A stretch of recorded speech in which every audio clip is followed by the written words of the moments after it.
Kur një kalm përriti për të dhënë lam të mirën në spital, pronari i tij së mu rënd mbeti pa fjalë.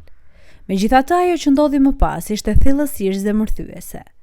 I quajtur Bob, ky kalm nisi një mision të papritur të organizuar nga Dennis Holman, gruaja e të cilit, Jen, po përballej me një sëmundje terminale. Ashtu si spitalet anë mban botës, hospici i Bariu të Mirë në Chester kishte vendosur kufizime të rrepta për vizitorët për shkak të pandemisë së vazhdueshme. Infermierët, ndihmësit dhe anëtarët e stafit mbanin maska dhe ndiqnin protokolle të rrepta sigurie. Megjithatë, për Jenin, në ditët e saj të fundit, kjo do të thoshte se nuk do të kishte mundësinë të jepte lamtumirat e saj të fundit personalisht. Në atë moment prekës, Jane qëndronte në shtratin e saj gjysmë të ngritur të spitalit. Trupi i saj ishte i dobësuar dhe i zvogëluar, bënte që jastikët pas kokës të dukeshin në mënyrë jo proporcionale të mëdhenj. Duke hapur syt, ajo dëshironte vitalitetin në këto rrethana të kufizuara. Duket si një jetë më parë, ku Jane mund të lëvizte botën vet, dhe madje dhe veprimi thjesht i ngritjes së krave nga shtrati i spitalit, dukej si një përpjekje e madhe. Përtej kufizimeve fizike, asaj mungonte më së shumti ngrohtësia ndër veprimin social, momentet e çmuara të kaluara me të dashurit dhe komoditeti i dukshëm i pranisë së tyre. Dennis, burri i saj i përkushtuar, kishte marrë disa vizita të çmuara, secila një litar lidhje për Jenin. Për më tepër, ajo kishte pasur disa video thirrje me 2 fëmijët e saj që jetonin jashtë vendit. Ndërsa kompleksiteti i teknologjisë i shpëtonte kuptimin të saj, ajo i çmonte këto takime virtuale gjithsesi. Mes lëvizshmërisë së saj në rënje dhe rrethanave të kufizuara, Jen mbante një dëshirë të fundit të sinqertë, të shinte kafshët e saj të dashura në fermë në Walesin e Veriut. Shtëpia e saj ishte një strep për 2 qenë, King, Charles, Spaniel dhe një kal të çmuar të quajtur Bob. Ndërsa qenë kishin marrë përjashtime të veçanta për vizita, letësimi pranisë së kalit rezultoi të ishte një sipërmarrje më sfiduese. Afiniteti i Jenit për kuajt kishte rënë që nga fëmijëria e saj dhe shëtitjet e saj të përditshme mbi Bob në peisazhet piktoreske ishin momente qetësie. Qetësia që ajo gjente në ato udhëtime ishte pakrahasueshme dhe ndarja nga Bob për një periudhë të gjatë kishte filluar të ngjallte një ndjenjë ankthi dhe malli.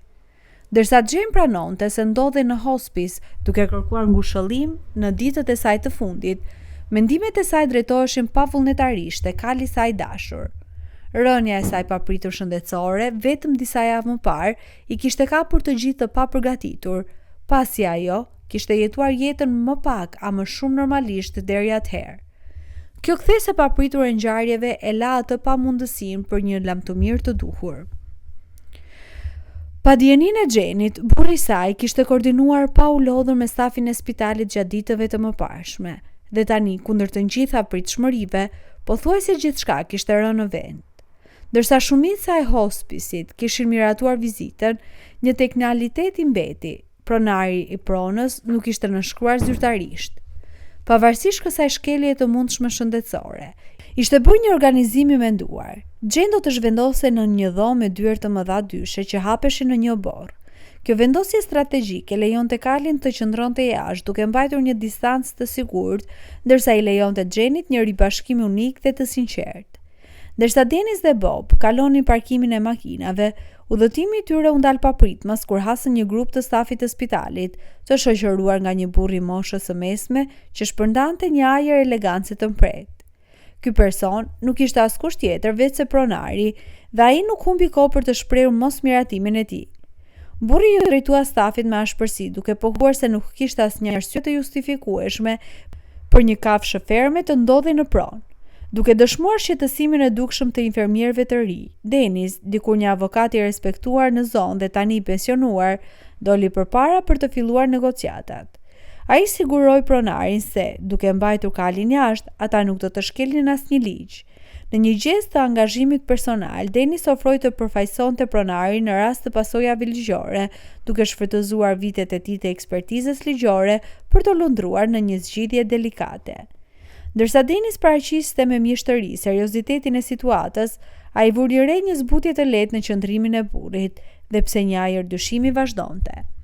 Denis thelloi në kompleksitetet emocionale, duke shpjeguar lidhjen e thellë të Jenit me kafshët e tyre, veçanërisht me Bobin. Duke pasur parasysh distancën fizike nga fëmijët e saj, Kali mbante një rol unik si burimi vetëm i ngushëllimit të Jenit në fazën e saj të fundit të jetës. Burri u tkurr, duke menduar për nënën e tij, ndoshta të një moshe të ngjashme, dhe me ngurim dhe apëlqimin. Tani shoqëruar nga Bobi, procesi lëvizi në heshtje. Kali her pas here ngrite konkë për të vëzhguar rrethinën e panjohur dhe të zhurmshme. Pavarësisht të panjohurës, Kali, duke njohur Denisin dhe duke i besuar atij, e ndoqi pa protestë. Ndërsa afroheshin te fshati, Jen e shtrirë në shtratin e saj rreth 30 metra larg, talloi tinguit karakteristik të patkojve.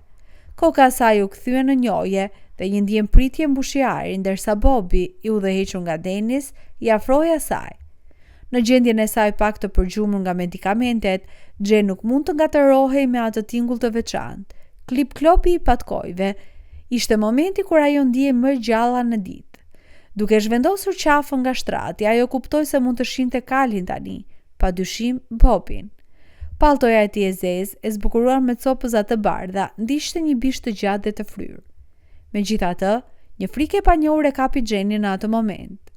Po sigur Bobi të mos e njinte atë, në fund të fundit, ajo nuk dukej më e shëndetshme dhe energjike. Papritmas paniku e pushtoi, ndërsa ajo përgatitej mendërisht për një zhgënjim të mundshëm. Ritmi i zemrës i saj u rrit dhe infermierët që e ndiqnin shkëmbyen shikime të shqetësuara. Kjo ishte larg nga idealja dhe nëse vazhdonte, mund të duhej të konsideronin anulimin e gjithë operacionit. Pavarësisht nga siguria e Denisit se Kali do të qetësonte Jenin, dukej se kishte efektin e kundërt, dhe me një infermiere që i mbante dorën, ritmi i zemrës së Jenit nuk tregonte shenja uljeje. Në cep të dhomës, një mjek tundi kokën me mos miratim ndaj një praktikanti të tij, duke njohur pikën kritike ku kishin arritur. Pavarësisht përpjekjeve të tyre më të mira për të akomoduar kërkesat të tilla të veçanta, momenti kur kërcënonte shëndetin e një pacienti duhej anuluar. Me shëndetin e Jenit në rrezik, perspektiva e saj për një lamtumir të fundit varrej në balancë. Era e Kalit tani ishte e dukshme, por koka e Bobit mbeti fiksuar fort në trotuar, duke sikur ishte i pavëmendshëm ndaj rrethinave. Denis u shqente shpresat se kjo vizitë do t'i jepte Jenit lamtumirën e saj të fundit dhe do t'i ngrinte shpirtin Bobit.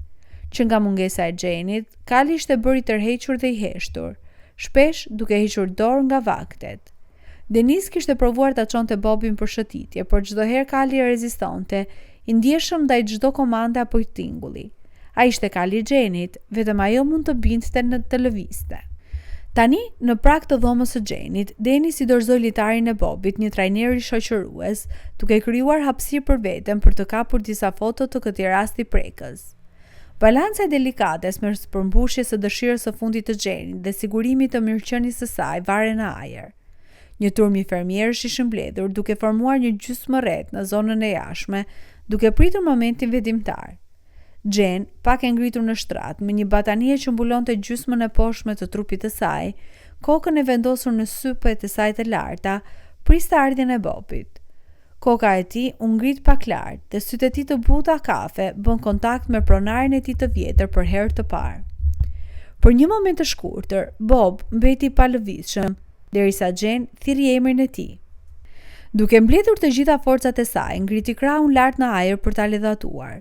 Në përgjigje, Bob fërshëlleu, puzët e tij të trasha dhe të errta driteshin dhe ai uli kokën për ta vendosur në krahun e Jen. Ishte një moment jashtëzakonisht prekës dhe të gjithë në vendngjarje u prekën thellë. Lodhët u rodhën në faqet e tyre.